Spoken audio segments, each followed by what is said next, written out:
Boxcar Rumble, page 15, found in the second edition of Piano Adventures Lesson Book 2B. This piece helps you understand the difference between an interval of a fifth and an interval of a sixth. So, to do that, let's take a look at those two intervals first. Here's a G, and here is a D.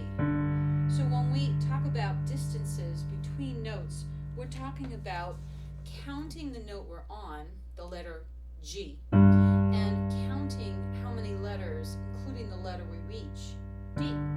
So that would be 1, G, A, 2, B, 3, C, 4, and D is 5.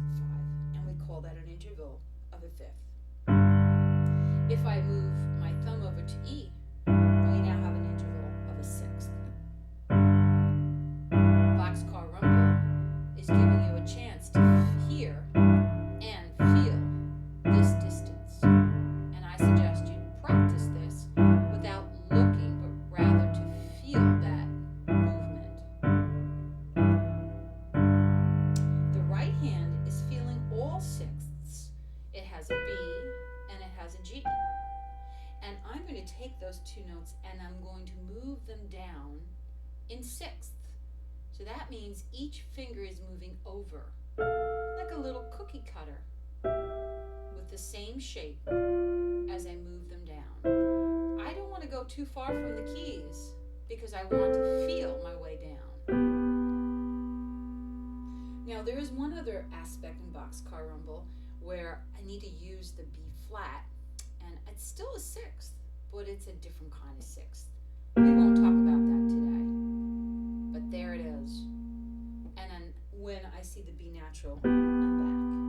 And even though I'm not playing for a while, I stay there.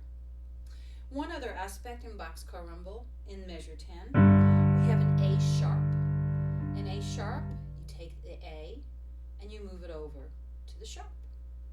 And I'm using my third finger because then my second finger will play the B. I'm up to the D.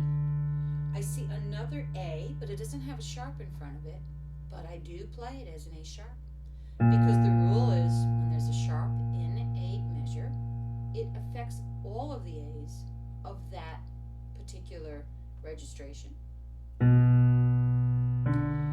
then I'm back to the fifth, and it says to play that final